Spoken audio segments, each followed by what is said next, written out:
to the Warriors Way. Our warrior this week is Jeff Ryal. Say good morning. Hey, good morning, everybody. All right, we're going to get to him in just a second. If this is your first time, please check out spiritualwarfareunit.com. If you're struggling with anything, please hit struggling.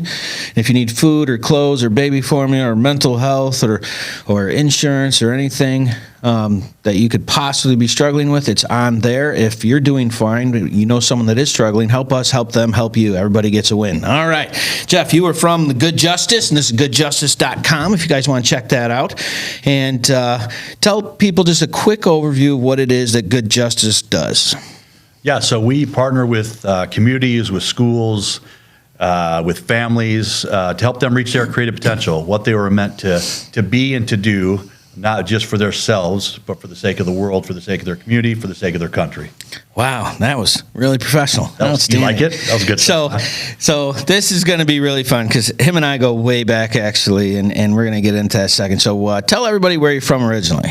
Originally from Flint, Michigan. Flint, Michigan. And when you were growing up, would you consider yourself rich, middle class, or poor? Growing up, I didn't know any better. Yeah. But no, looking back, so we were, we would probably be considered on the poor side of things. Yeah, and you had a hardworking mom. Yeah. Right, but she still put you in private school. My mom is the hardest working lady. I mean, I am a lot of who I am today and get things done the way I get them done because of my mother. And that's a great testament to your mom. And we went to the same high school together, and I wasn't considered a popular kid. I did sports, but I kind of kept to myself. And where did you think you fit in all that? Like, where was your gauge at? Man, I don't know, somewhere in the middle, right? Like, school's weird. Yeah. High school's weird. Yeah. And I always had this. I felt like I needed to strive to fit in, which maybe that's what most people feel like. Yeah. So I played some of the sports too. I was never really any good at it. Yeah. If they needed a good foul, they would put me in. That type of You were stuff. the Bill Lambier of it. Yeah, exactly. Go in there and smack somebody, Jeff. We need you real quick. Okay. You got 5 of them. Yeah, exactly. That's awesome. All right, so and you graduated. Let me see if I get this right. 95 or 96? So I actually graduated. I actually graduated from Northern Michigan School. Yeah. I was going to get to that in a second. Yeah. So I graduated in 95. Okay. I believe it was 95. All right, because your wife was in my class. Yeah. And so we'll get to that in a while. Yeah. So you graduated. So tell everybody. So you were going to parochial school with me, and then transferred out and finished at, what was the name of it again? Yeah, so it's Manton Consolidated School, or Manton High School in Northern Michigan, just north of Cadillac. Mm-hmm. All right, so you get done with that, and you're graduated and all smart now. And then what happens then? Yeah, so my wife and I were high school sweethearts. And long story short, we found out we were pregnant. So my wife was about 3 months pregnant.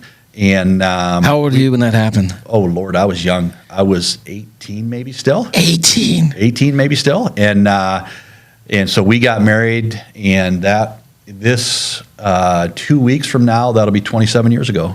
Wow. Yeah. That's awesome. All right, so did she move with you? Did you move with her? Like, how did that work? We stayed in the Flint area. Okay. Yeah, we stayed in the Flint area. All right, and any college for you at all? Zero college. All right, so what did you start doing? Like kind of an intense time, right? Well, it's super intense, right? Because I'm a kid myself. Right. And I got a kid coming, and we got to make this happen. So, I grew up where, no wasn't an option. Right. I can't do this really wasn't an option. I had a single mom taking care of, 4 and 5 and 6 kids and grandkids, and making it happen. Yeah. And so I worked for a daycare, believe it or not, for a short time. Yeah, I know, it's crazy stuff. Sorry. Then you remember when they used to do like the kiosks up at the mall for Christmas? Yeah. I worked at one of those. Nice. And then I had a guy just kind of step into my life and say he actually knew Sarah, knew my wife. Yeah. For a long time, and from my in-laws church, and said, "Hey, I need a laborer. I need someone to come work for me." And he was willing to pay me like double what minimum wage was at the time. Wow. I about freaked out. Yeah, right. And just super kind of him, because I had like wood shop knowledge. Right. and was able to really give me some hands-on experience and help me navigate financially forward what that looks like. And Right. yeah, there's a lot to the story, man, but that's how Yeah, it well, that's basically what we're started. here for. Yeah, that's how it started. So yeah. So you're in this point because like I didn't preset my people on who you are. They have no clue, right? Yeah. So this is all going to hit them pretty solid. Yeah. So all right, so 18, 19, 20 is Sarah's going to school. Not going to school. She was going to university, and then we found out she was pregnant. She ended up coming back and actually working for a local company she had worked for in high school. All right. So when did the call come? Like, God's in your life. We're going to be really real Christians and not just, hey, how are you, people? Oh, man. So, So, was that early or was it like? So let me just give a little bit of, if it's okay. I grew up in church and all of that. Yeah. Okay. And I'm thankful for the good, the bad, and whatever. Yep. Okay. So I don't have any regrets from that. But the truth is that I did see some things that I was a little bit like, yeah, Right. no thanks. So my wife and I tried to go to church for a little while and tried to be whatever a good Christian looks like. Right. I'm still not convinced of what that actually is. Right. And so, and then one day, man, we were just like, why are we striving to do all this stuff? Mm-hmm. And we had actually quit. Like, how long had you been going before you made this decision? It had to be a minute, right? A couple years, maybe. Yeah. A couple years, maybe.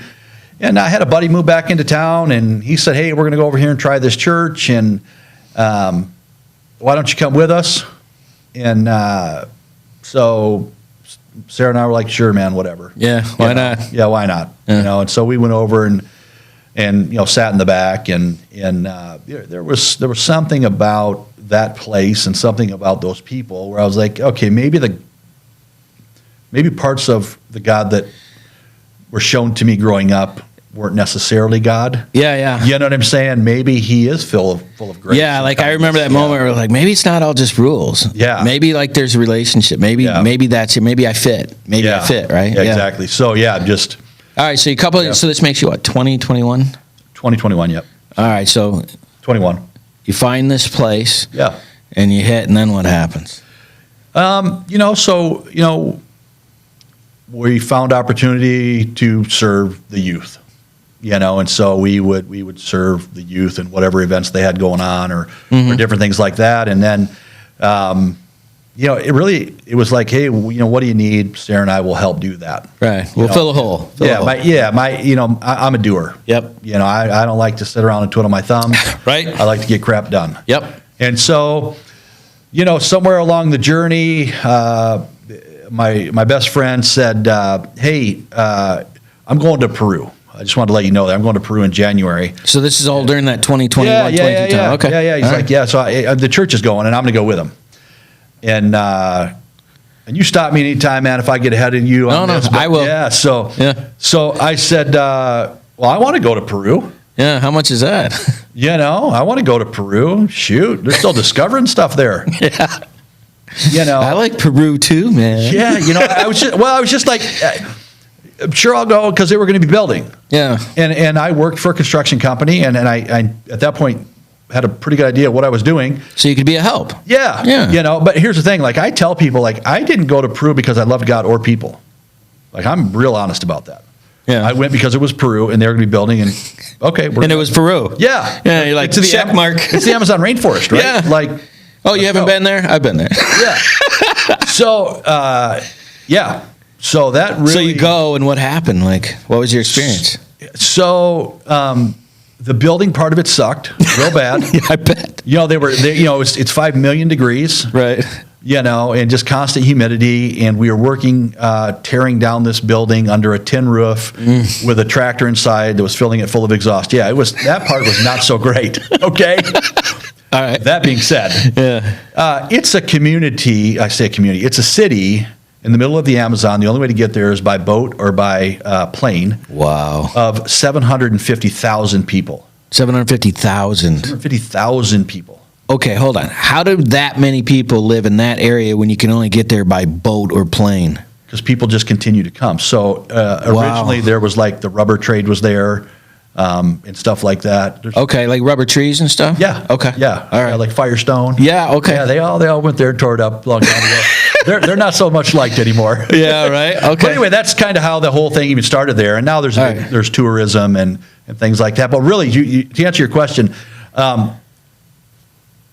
tearing down that building all of that wasn't transformational for me. Right. But I started to walk around the city, and it's funny when you're in the midst of something how you don't see it. So I grew up one of those poor kids, Yeah. but I didn't necessarily know it. Right. And now all of a sudden I'm in this city of 750,000 people, and I'm seeing children literally prostituted or taken advantage of. Go sell these pieces of gum, go sell these cigarettes, go sell these whatever, these candies. Yeah. And yet these same kids are not eating. Right. I'm seeing those with special needs just discarded. Right. I'm seeing the elderly just treated like garbage.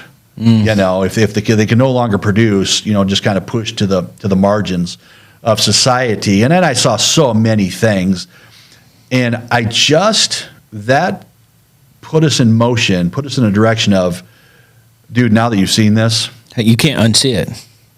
you And have then how do you not do responsibility. something when you know it exists, right? Yeah, Yeah. man, you got to do something, and so Right. that just started this conversation I was having. And keep in mind, I've known my wife since high school, Right.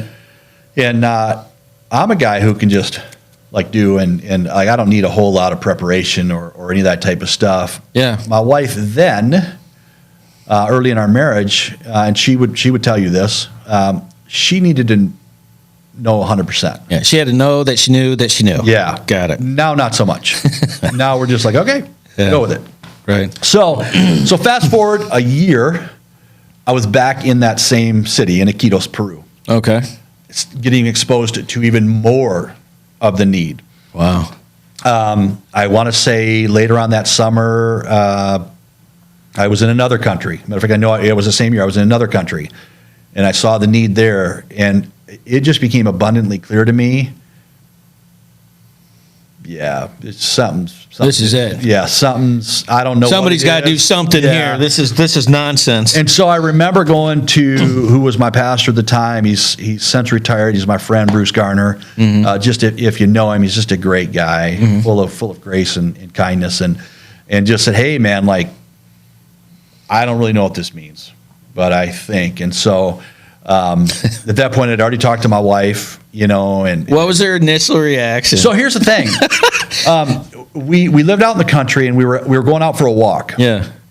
And I'm sweating bullets here a little bit because I'm like, I know that she has to know, man. And I don't even really know. Yeah. So I just said, hey, so I think, we were talking about my experience. I said, I think things are going to change for us. I'm not so sure that, because at that point, so our goals were have a house out in the middle of nowhere, have a second home up in northern Michigan somewhere, Yeah. and have a business that was prosperous.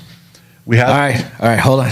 We got to go to our first right, break. that's This is a good. great place to take a spot. We'll find out what comes back. If you're not going to spiritualwarfareunit.com yet, please do that. On YouTube, like, share, and subscribe. Sit tight. We'll be right back. Taking a quick break from our podcast, I wanted to let you know about our life application program that we have for churches and nonprofits in the area that are trying to find programming that they can use in case the corona shuts you down and you're not able to get in. You go to spiritualwarfareunit.com. You click on our episodes, and you can check out our programs for as little as $29.99 a month to make sure that we're still getting the word out to those people that need it. Now, back to the program. All right, welcome back to the Warrior's Way. Our warrior this week is Jeff Ryal from goodjustice.com. If you haven't checked out his website while we're talking, go check that out. And we had just cut you off right before you were trying to sweat bullets and tell your wife, I think I might be changing the direction we're going. Yeah. So you're walking down the road and you're sweating bullets, and what happened? So, it's funny because people say, man, I was exercising and I pulled my hamstring, right? Mm-hmm. And I'm like, well, see, that's something I'll never do is pull my hamstring because I don't exercise. However, I was out for a walk this day with my wife, and I'm like, how do I lead into Because at that point, we had the place out in the middle of nowhere. Yeah. We had built a cabin up in northern Michigan, and I had a business that made some money, not a lot, but we were comfortable. Yeah. You know, and so finally, I just said, "Hey, listen, I don't know what this looks like, but I think things are getting ready to radically change. I think that we are supposed to do something." You know, not just here in the Flint area, but really around the world. Wow. And she said, "Oh, I know. I've just been waiting for you to talk to me about it." And I thought, How does she know? well, I'm thinking to myself, like, well, you could have said something. Yeah, she That just would let have you been sweat. Nice, you know. And then you know, we just stepped into whatever opportunity was there, and you know, for many years it was. There was an opportunity to serve, we'd step into it, whether it was here in Flint or really around the world, and just had great experiences. I mean, just some crazy stuff. Yeah. But You got to give us one crazy story. I mean, you can't just say crazy stuff and just drop the hat. oh man, I remember the story you were telling me about the Madonna incident. yeah, That was a great story. That's a great story, and I'll tell it. But it's farther down the road on the storyline, Yeah, it's right? farther down the road. Yeah.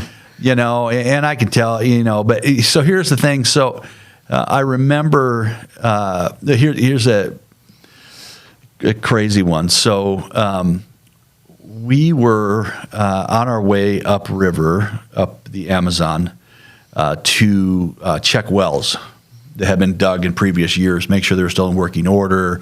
There's no issues, and So for people to have drinking water. yeah, man. Okay. Yeah, because I mean, you can't just drink out of the Amazon. Just natural. There's just natural bacteria in there that's not good for you. Wow. Even if there's not a village further upriver from you, or they're dumping chemicals in. I mean, it's just not good for you. So, Okay. Anyway, so we were going up there to check on that, and I'm with people who have lived in the Amazon, you know, from the United States, from Minnesota. They've lived there for like 25 years at that point. Yeah. Know the rivers. You know, we're in a flat bottom but big, like John boat type deal with a canopy on it, and we're roaring along.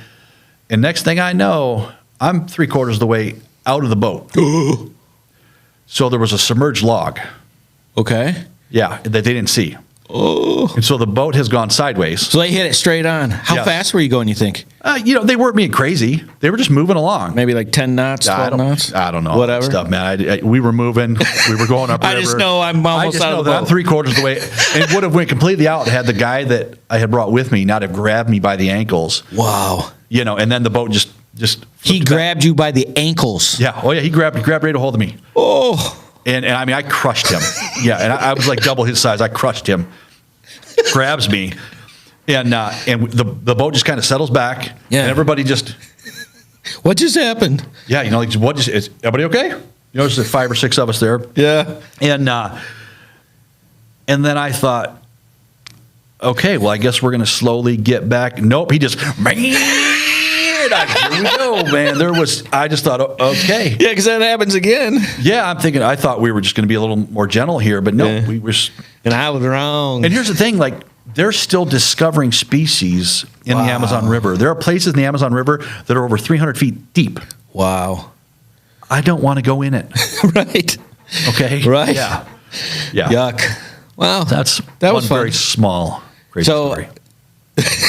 So, when did you guys start doing your own thing? How long was it before that happened? Yeah, so I don't really know the number of years. I've been doing what I've been doing. It's probably been about 21, 22 years now. Yeah. You know, and so we first started, so we initially started kind of under our church. Right. And I believe that was 2009. Wow. And right then- as everything just went.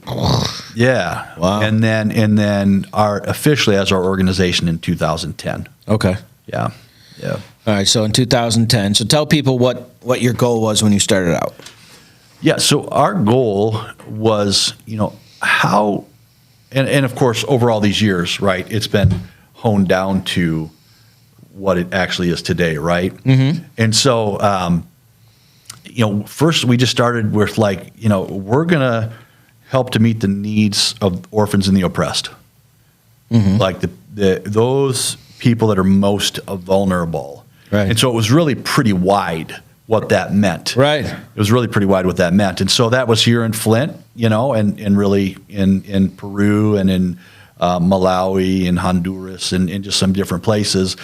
And so we were at the wide part of the funnel, if you will. Right. The tip. Yeah. And so we've really narrowed that today to what we do. But at that point, it was just like, man, let's just do it all. Right. It didn't take long to realize you're doing it all, you're actually doing nothing. So, yeah. All right. So you start off, and what was your first thing that you got funded and you went to do? What was that? Do you remember? Oh man, Isaac, you're asking me the difficult questions. Yeah. Well, this is a great story. Yeah, man. So I remember one of our first real opportunities, really as a family and as an organization. We got invited by another organization to help oversee the very beginning stages of an orphan care center in Malawi. Okay. And, with my construction background, at that point, I'd seen that type of building process in a number of other countries, so it wasn't foreign to me. And so that was actually for 2 months that we were there for that. Just fully immersed, man. All right, so give people an outline, because I don't think they appreciate how long that you store up, you go, you get asked for support, and then you go. Tell people that process, and then how many times a year do you do that process? I think that's what people don't understand. Yeah, you're on the go all the time. Yeah. Right. Well, it's so back that story from back then, and where we're at today. Like I said, it's just worlds different now than it was then. But they got to get that part. But back then, they would say, hey, you can come and serve. We could use you during these times. Fill in the blank, whatever that was, right? And so we would just start reaching out to people, and that was 10 years ago. So that was really, social media isn't what it is today. Right. And so just letting people know, hey, here's the need, here's what we're going to do. Being super intentional about what we communicate. This is not a vacation. Right. This is a work case. Yeah. This is not a holiday. Here's who we're serving with, here's who we're serving, and here's what we're doing. And really what we found is that people want to be part of something larger than themselves. Of course. So I'm sure we'll get into this. Yes. And we'll talk about it a little bit later, I'm sure. But we lead hope teams. And so that's why I tell people, people want to invest in things that are doing good. And so we would just start laying that out. And then people would be like, I want to be part of that. And so, they might give the organization, this amount of money for travel or this amount of money for whatever. And so, and then we've never, since the beginning of our organization, we have never come in as Lone Ranger. We have always done things in partnership. Absolutely. And so, in that case, we had already met this director and loved her beautiful vision for what she felt like God was having her to do. Matter of fact, that organization is still thriving there and still being a huge blessing to, honestly, man, to kids and to families that it truly is life or death.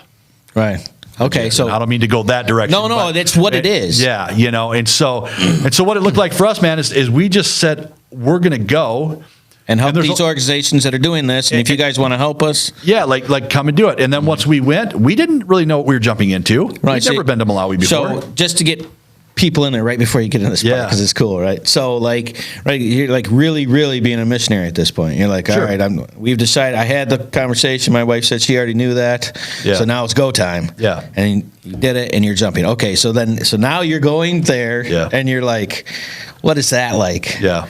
When you fly out there. Well, so and keep in mind that wasn't my first trip. Right. I'd been to a number of other places, but I'd never been to the continent of Africa, and so I anything I had ever read or watched may or may not have been accurate.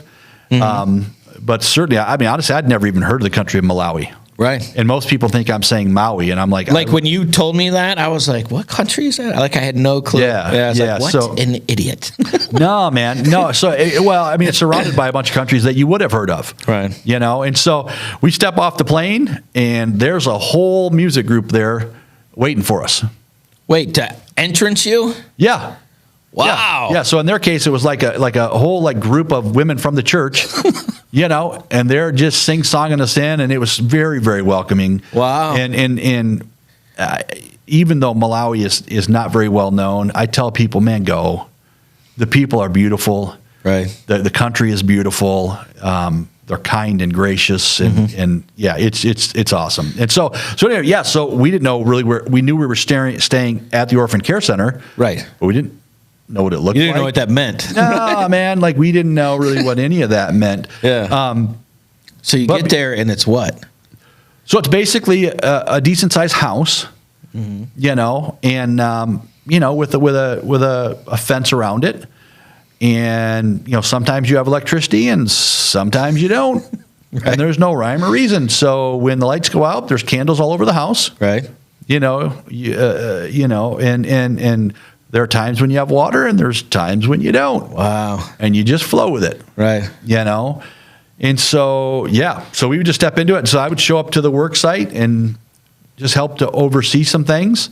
So what was it that you were doing there when you went down?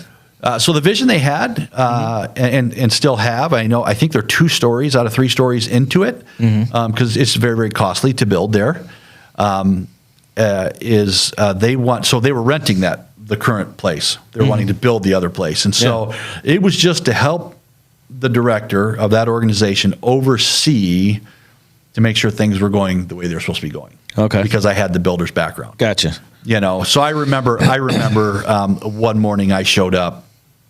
And, one of the pillars, the way my mind works, Isaac, is if something is not straight or if it's crooked, I will see it. Right. And so one of these cement pillars, vertical pillars is going up, and it ain't straight. It's leaning. And so I say, hey, this pillar, that's not going to work. That's got to support, the next, next floor. Yeah. And so I remember that the contractor walked over with I think a 4-foot level, maybe it was a 6-foot level, I don't know. And he puts it up against that pillar, and instead of laying it flat, he's doing one of these, back and forth in his hand. Like he said, no, look, see, it's level. And I'm like, no, let me see that. And I set it on there. So stuff like that, just making sure that we were trying to be efficient. Yeah, and holding their feet to the fire to get it done. Yeah. Just there to help try to make us as efficient as we could be. Like, how many people did you have come with you on that trip? Do you remember? Was it like 10, 15, 20, something like that? So that was myself, my oldest daughter, my wife, and I think that trip was only one other young man came with us. Wow, and how much did you get done? Like, how long were you there, and how much did you accomplish? Well, so I didn't actually do any of the work. That's the thing. No, you're just supervising, but still. So I don't remember quite how much they got done. They're building in developing nations. It just takes longer. It's not like you call the cement truck in most cases. They're mixing cement by hand on the ground. No kidding. Yeah. Wow. You know what I'm saying? And then they're putting it in 5-gallon buckets, and then they're dumping it wherever it needs to be dumped. So, that's one of the things I had to learn early on, man, is like, if you're going to sit there and watch your watch, you're going to be very mad all the time. You're going to be, you're going to be very angry. I mean, time is just not really all that important. Right. It almost doesn't exist, right? No. Because there's not like a schedule and they got to be somewhere to do things. That's like a first world problem. Well, yeah, it's just like, this is going to take how long it takes because these are the tools we have and we're going to do it and it's going to get done and, those type of things like that. So how long were you there the first time? We were there for 2 months. All right. And you go there for 2 months, you come back, and what was the time frame before you went back? A year later. We were there we went back for another 5 weeks. Yep. All right. So you do that, and did they ever complete that? So to the best of my knowledge, they have parts of the second floor done, but I don't really know. What I do know is they are continuing to love and serve hundreds of kids, of orphans and vulnerable children Wow. in that area, and are a huge beacon of hope right there. No kidding. Yeah. And if people want to get involved on something like that, they can just go to goodjustice.com and check that out? Yeah, so actually, our two organizations don't work together anymore. Right. But so what we do, if you want me to share that. Yeah. Yeah, so what we actually do in Malawi is we have a school in the rural Zomba district. Okay. And we build homes. So Perfect. on average, we build about 42 homes a year. And so they can go to goodjustice.com. Hold on, you build 42 homes a year. Yeah, on average, yeah. All right. God, we got to take another break. Yeah. You guys need to go to goodjustice.com. 42 homes a year. That's awesome. So you're making like neighborhoods. All right. So we're going to check that out. Everybody sit tight. If you haven't gone to Spiritual Warfare Unit, please check that out to help somebody. Like, share, and subscribe. Sit tight. We'll be right back.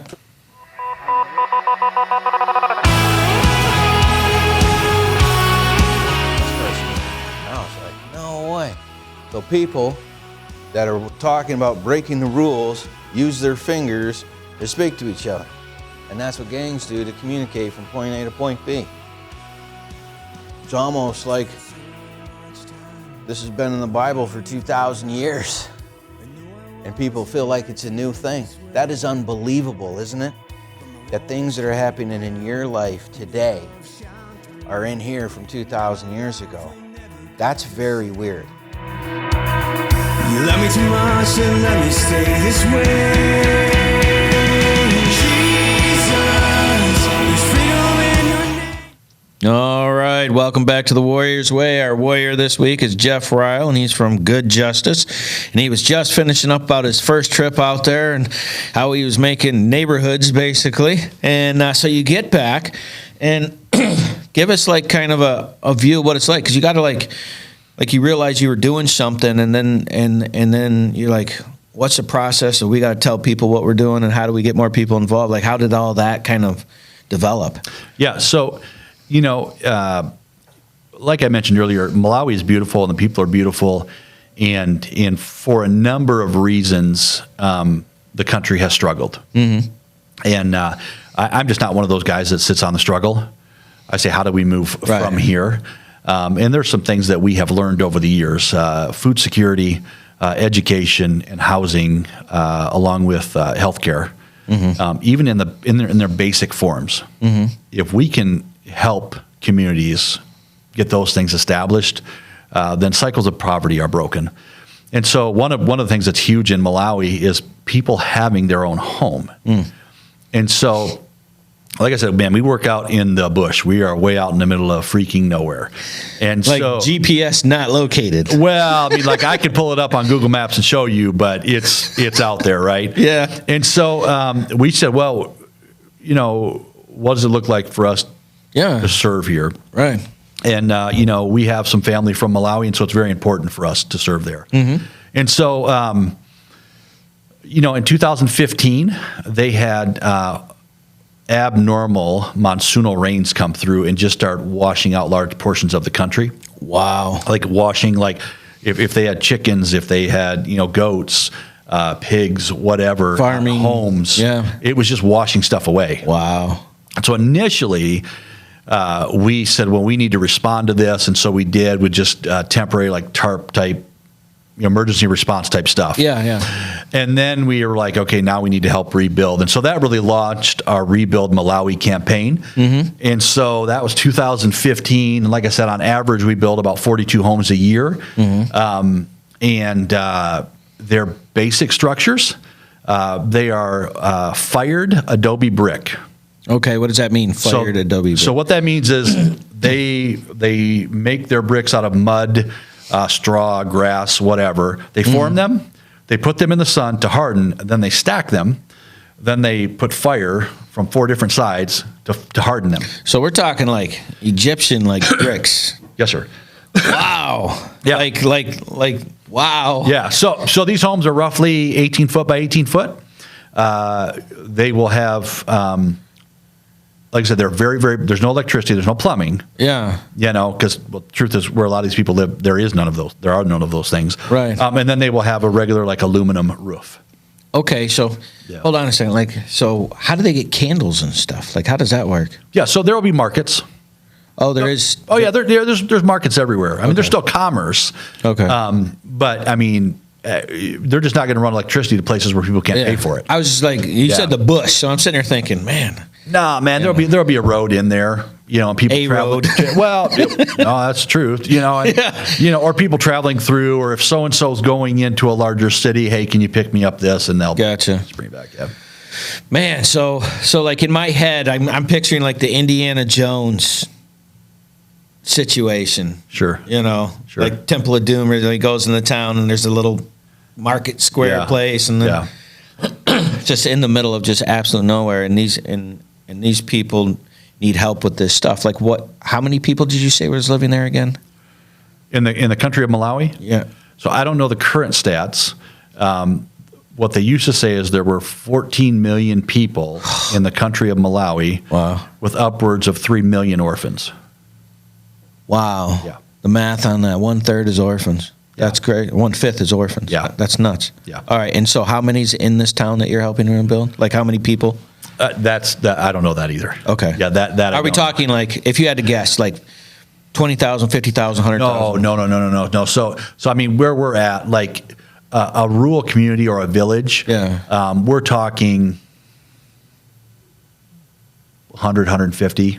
Oh, okay. In the individual communities. I got what you're saying. Now, you'll have a community here, and then you'll have one over there, and then you'll have one over there. And what's the distance between them? Just so in my head there. Like a mile, half mile? Couple miles, maybe. Couple miles, maybe. All right, so you're kind of building a community, right? From a love-oriented, faith-based situation, helping these people just to help them because they need the help. That's basically, do I have that right? Yeah, so we are 100% locally run. So my director in Malawi is Malawian. Okay. My director in Honduras is Honduran. So people say, well, how do you pick the families? Well, first of all, I don't pick them. Okay. I trust my staff that's on the ground, who knows the situations, knows the families, can interview the families, right, and find the greatest need. Okay. And then really step into that. Gosh, how do you find the greatest need with a whole place that has need? Here's the beautiful thing. Wow. I don't. Yeah, right. Yeah. Like, no, man. I've just got to trust that my staff is really involved in the communities. Right. And so you don't really pick and choose. And honestly, so we have a list. My director has a list. Yeah. These people are on the list. Gotcha. And if you say to me, Jeff, if you narrow down, like if you go, like we want to love all people, we want to serve all people, right? Yeah. But you're to that point in the funnel where it's like, if we can only serve. Yeah. Who do we pick? Yeah. Then who we're going to pick is women and girls. Mm-hmm. That's ultimately, I mean, that's going to be the center, right? I got you. Now, we're going to love and serve all people, right? Absolutely. But I'm the father of 3 daughters. Yep. Okay, so that's my wife and I. That's our heart. Right. Is to see girls and women be empowered. Yep. And in a lot of these places, and we can even have the conversation about the United States. Yeah. Where they're undervalued. Sure. And having twin girls, I'm all on that. I got. Yeah, man. Throw that flag. So. Yeah. So honestly, that's what he's going to look for. He's going to look for the single mom. Yeah. He's going to look for the grandmother that's raising grandkids, because maybe unfortunately the parents have passed. Right. And they're taking care of kids anyway, so it's a double win there. Yeah, so it's going to be that they're going to be top on the list. That's just how it's going. All right, so you're doing this 2015, 26. How does it start to grow? Like how many times you going over and like how did you pick these people and just from previous trips, like your Honduras person, that person did a good job, so we're associating with them? Yeah, so that's how it worked. So let's talk about our process just for a brief second in Malawi, and then we'll jump to Honduras because they are a little bit different. Right. Okay. No, that's fine. So Malawi, I've known this man for 12, 13 years. Okay. Now. Count him to be honestly just a personal friend of mine, and I trust him. And we have high accountability financially, and we have high accountability. I require pictures and stories and all those type of things. But your first question was, how do I get people on board with helping to build homes? Yeah. It costs $400 to build a home. Because I remember you having something on there. It was like donate $5 for one brick. Yeah. I remember that. And Yeah. I was like, and I remember pointing that out. I'm like, man, that's such a brilliant idea. But I didn't Yeah. realize how little. Yeah, it costs $400 to build a home. Wow. And so when people hear that, they're like, You could build a whole home for somebody for $400 $400. Man, So they're like, okay. I can totally do that. Yeah. You know, let me get my family together. Let me get my office together, whatever, or just Yeah. me individually. I'll do that. Right. You know, I mean, like my brother last year for Christmas, he said, told his wife, told his kids, I don't want nothing. Please build a home in Malawi. Bam. $400. So Right. it doesn't, I don't have to twist anybody's arm here. Right. You know, and the beautiful thing with us is when that home is funded and built, they will get a picture with the family's name on the back of it that I will personally sign a thank you note and send to them. No kidding. So I don't have to twist nobody's arm there. Yeah, right. Now so I've known this man for a long time. Let's switch to Honduras. Yeah. I got a director there. Matter of fact, she'll be with us here in about 3 weeks, who is hitting it out of the park. Okay. Her name is Dunia, and she is so full of love and compassion and service. Like she just wants to live that life. Yeah. Man, she became our director probably about a year and a half ago. And in the last year and a half, we've gone from working in 2 communities to working in 17. Wow. At the end of October, that number will grow to 19. How did that happen? Like, what did she do that was so different? That's crazy. So I don't fully understand. I don't fully I'm understand. not sure. I don't fully understand everything, man. Yeah, 'cause you trust people to do their job, right? Because me on paper doesn't make sense. Yeah. Our situation on paper probably doesn't make sense. But people say, Jeff, how do you do what you do on the scale you do it on? You know, whether it's the financial part of things or the logistical part of things, Yeah. all of those things. Like, how do you do that? And I say, well, first of all, we honor God, we honor people, and third of all, we do what we say we're going to do. Right. I don't make promises. We as an organization don't make promises. My directors don't make promises and then not fulfill them. Right. You know? And so we're very intentional about where we serve. We're very intentional about what we do, but most importantly, we're intentional about how we do it. Okay. So as word gets out that, hey, these people, number one, everything they do is a partnership. Yep. Number two, what they say they will do, they do. Then, So hold on. Your whole theory is I'm going to tell the truth and then I'm going to do it, and that's pretty much it. pretty much it. And here's the thing, It's man, revolutionary. what's the thing? Like, so here's the thing. I tell people like for instance, the water filtration. Yeah. We're getting to that part. Okay. So yeah. So you want me to talk about it? Yeah, I was going to wait till next session because we got a couple more minutes. But No. So I won't delve into that right now. But it's integrity. Yeah. But really, the biggest part of it is partnership. So in the realm, you used the word missionary earlier. Yeah. I don't call myself that.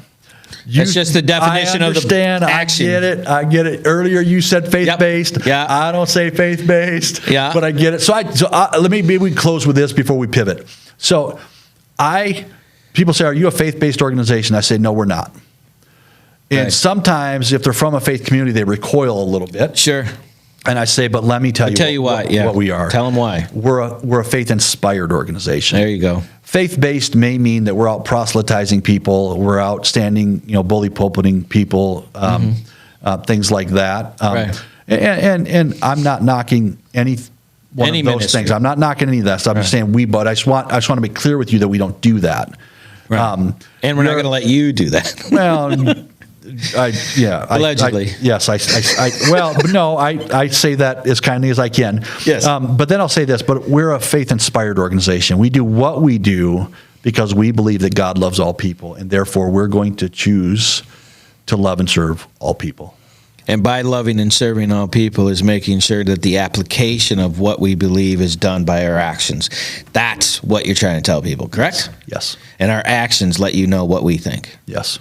See, I try to explain that to people, but you got to use faith-based and you have to use missionary because so then what's his job description? And I was like, missionary. That's what we're going to go with. But it's such a great story. And when we get back, we're going to talk about the water filtrations and the story and having to get the things over there. And that insane story was amazing. I love that story. I can't wait for my viewers to hear that. You're going to have to wait till the next break, though, till we get back. So if you have not gone to goodjustice.com to check out what my buddy Jeff's doing, please do that during the break. Everybody else, sit tight. We'll be right back. Welcome back. I'm here with Chad. He's here with our drug dog, Hans, and he's been a big hit at the Depson Dogs. Tell everybody a little bit about Hans for us. Hans is the man. Hans loves to find drugs. We take Hans and we search different rehab facilities, schools. We actually got Hans to serve the public, so anybody in the public sector that wants any type of search, if you send a kid to rehab and you want your house swept before you come home, feel free to give us a call. Schools, they're great deterrent as well. I'm here with the regional chaplain down Genesee County. Kenny is here. They do great work inside the jail. Can you tell us a little bit about the programs that you guys have inside the jail? Yeah, we have an opportunity that the sheriff allows us to come into the jail as guests to share the gospel of Jesus Christ with each one of the inmates that want to hear that. We have programs within inside the jail that we have Bible studies, we have people that come in and do one-on-ones as the inmates request it, but all of that's an opportunity to give them a choice at a different life than with the choices that they've been made to get here. Outstanding, and they're one of our partners in the community to help people who are one of the people that help win, help us, help you, help those people around. I'm here with AJ. He's one of the committee members from Back to the Bricks. How do you think it's going today, bud?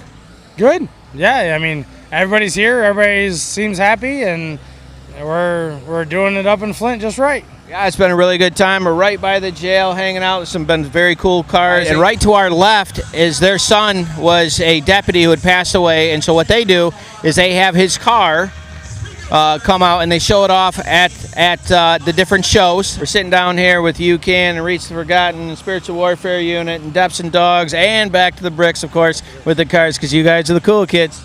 We try. You do it good. All right, we'll be around.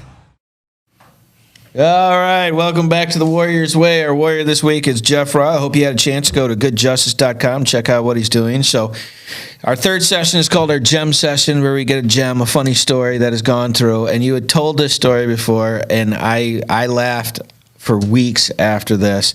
And you were trying to get some stuff from one place to the other. And so tell people what you were doing there. Yeah, so it was one of our trips to Malawi. Now, which year was this, by the way? I don't remember what I had for lunch. Okay. So you're asking me the year. It was in the 2000s. Yes. Yeah. Right. So no, let's think. We're 2022, 12. Let's say 13, 14. I don't really remember. So third or fourth year into your breaking out. Yeah, man. So we were taking things for the Orphan Care Center in totes, and I think we took 3 or 4 desktops with us, like full-on desktops. Like I would never for elementary kids for this Orphan Care Center. Okay. Like I would never do that now. I would always just take laptops, but that was what was donated to us. Right. And so it's better than nothing. Right. So so we had to overnight in Johannesburg, South Africa. And that trip, I had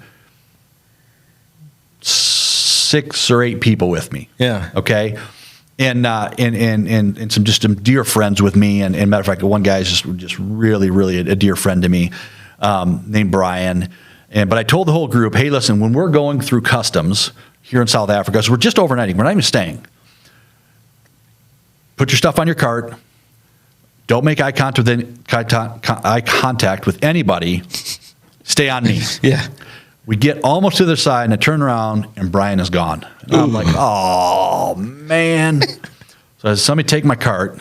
I'm going to go back to Brian. What happened? And so Brian made eye contact with the customs official. Oh, no. He doesn't have a piece of luggage. He has this tote, like Rubbermaid tote. So obviously there's something in it, right? Yeah. So I walk back there. They haven't put it up on the table yet. And I know that in there is a computer, and I couldn't even tell you what all was in there at this point. But I knew there's a computer in there, and that they can charge you taxes if they want to. Anyway, so I walk up with a smile, and I look at the customs officer, and I say, I greet him, and just say, what can I help you with today? And he says, I need to look inside of this box. This tote, yeah. And so I respond back to him and say, you don't need to look inside that tote. I thought I was Yoda for a minute. These are not the droids you were looking for? Yes, I was like trying the Star Wars thing on him. You don't need to look into this box. And he's like, yeah, no, I need to look in this box. And I said, it's just gifts and donations for orphans in Malawi, which was the truth. The truth, yeah. And he looked at me. He just kind of stepped back and looked at me and he said, like Madonna? Which he responded with? Absolutely. Absolutely, just like Madonna. I thought, here's the thing. We're both from Michigan. Right? We're both trying to help orphans Yeah. in Malawi. Two And for at two. And at that point, I thought, and if this dude needs me to wear a pointy bra, I will. That's what Right? it takes. Like, whatever. If I get this stuff through and nobody's going to bother me not to pay taxes, whatever. And it was so funny because then he Did he said, ask for your autograph? no, but then he said, oh, but I do have a story about that. All right. But he did at that point, he's like, oh, absolutely. He says, you can just go. And the guy just lets me go. Listen, you're both from Michigan and you're helping people. That's a bonus. You know? That's and it. it was, I don't know if his mind, he legitimately thought like I was with Madonna's crew, but I'm not. So what was the other story that came Oh, to yeah. your brain So when you're talking? there is an artist. His name is Marcos Witt. Okay. I don't know whether to be offended or not because he's actually at least 10 years older than me. Nice. But we do look pretty Similar. close with the glasses on, okay? Okay. So for a number of years in Peru, they would call me Marcos.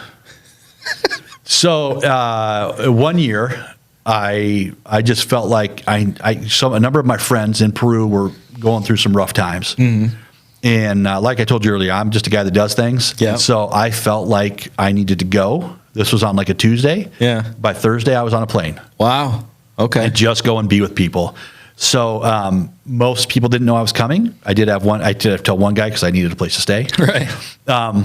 And so it was. So there's this great big church there, and there was this group there. I didn't know what was going on. Mm-hmm. But I walk in the back door, and the band is up there just going to town. Right? Sounds great. Yeah. You know, they're going to town. And as I walk in, I just kind of stand there. And a number of them from the stage are going, they're pointing at me. Well, then I found out they're actually from Marcos Witt School.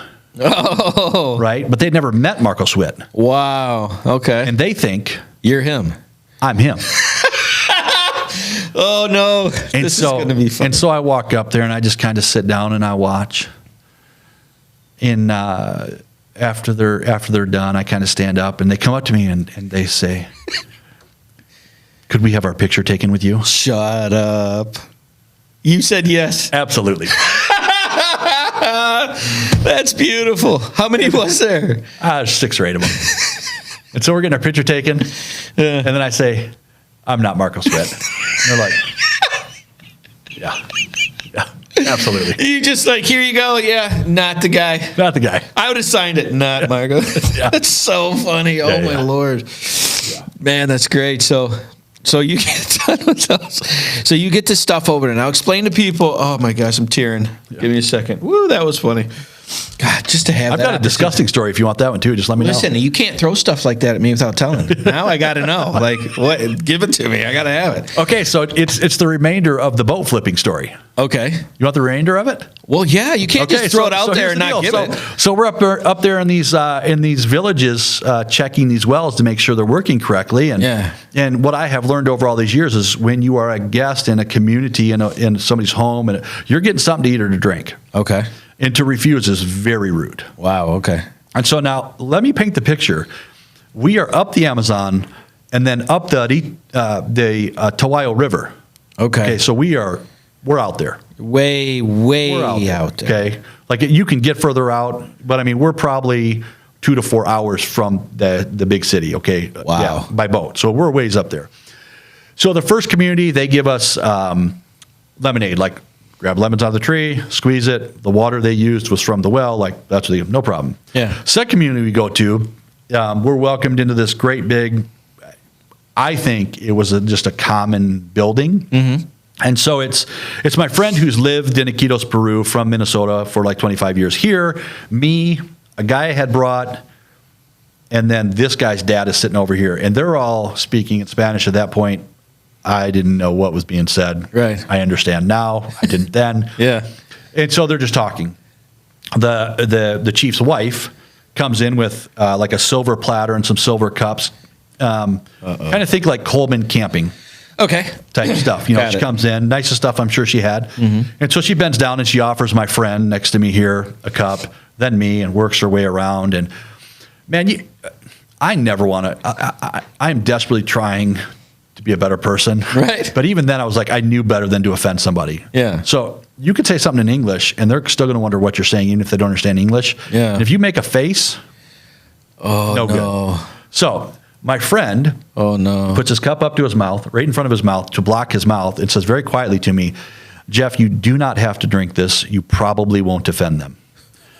And Probably. well, yeah, right? Like I'm thinking, okay, well, I'm not here to offend people. Yeah. And so I look at it, and I see that it has pigmentation like milk, but there's no refrigeration.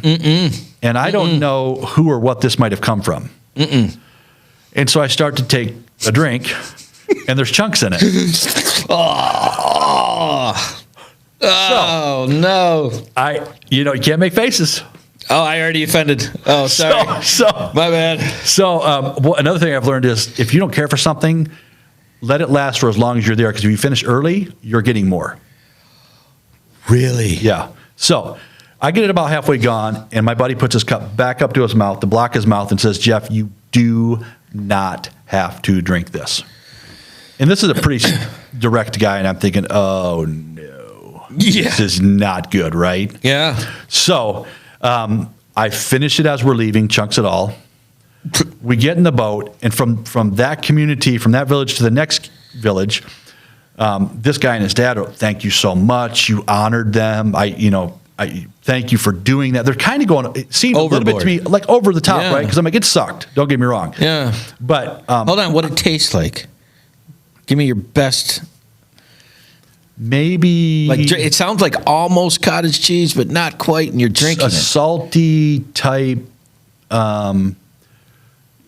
garbage juice. I don't know. It would Salty garbage juice. It wasn't good. Okay, it was not good. What a great decision. Okay, salt. we got it. So between the second village and the third village, they're telling you, thank you so much. Yep. Okay. Yeah. Visit the third village. They gave us more lemonade. No big deal. We're coming back downriver. Yeah. We run out of gas. Okay. Now there's not a speedway. Yeah. So we're yelling up to villages, do you have any petrol? Do you have any gas? Well, because we didn't have to listen to the roar of the engine now, I say to them, hey, what was that we had back there in that second community? And they said, oh, that's the Big M. The Big M. Which that doesn't sound good. No. Yeah, it's not the little one or the medium No, size. it's the big one. And I said, oh, okay. They said, that's called Masato. Masato. Yeah, and so what they do, the women in that village will take the outside of the skin of the yucca off. The yucca? Yeah, like yucca. It's like a root type, potato-ish type thing that grows under the ground. And Okay. take the outside skin off, and they'll start biting it up, chewing it up, and get a real good saliva and mush going, and they'll spit it in the cups, or they'll put it in a big container and let it sit outside and ferment. That's my favorite. I'm rude again, aren't I? This is going to be a great place to take a break because that's a winning story right there. Oh my gosh! Please go to Good Justice. I can't even see right now. GoodJustice.com. Check that out. Spiritual Warfare Unit. Like, share, and subscribe. Hey, Jeff, it was so great to have you on. Thank you for those stories. Those are not forgettable.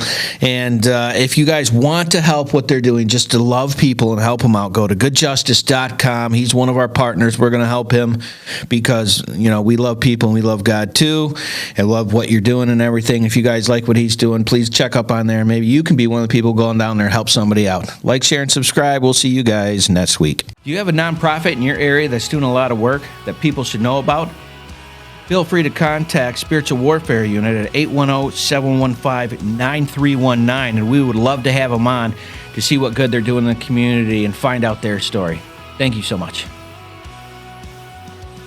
Spent so much time believing the lies. I knew I wasn't meant to live this way. walls came down when your love shone through. Now my life will never be the same.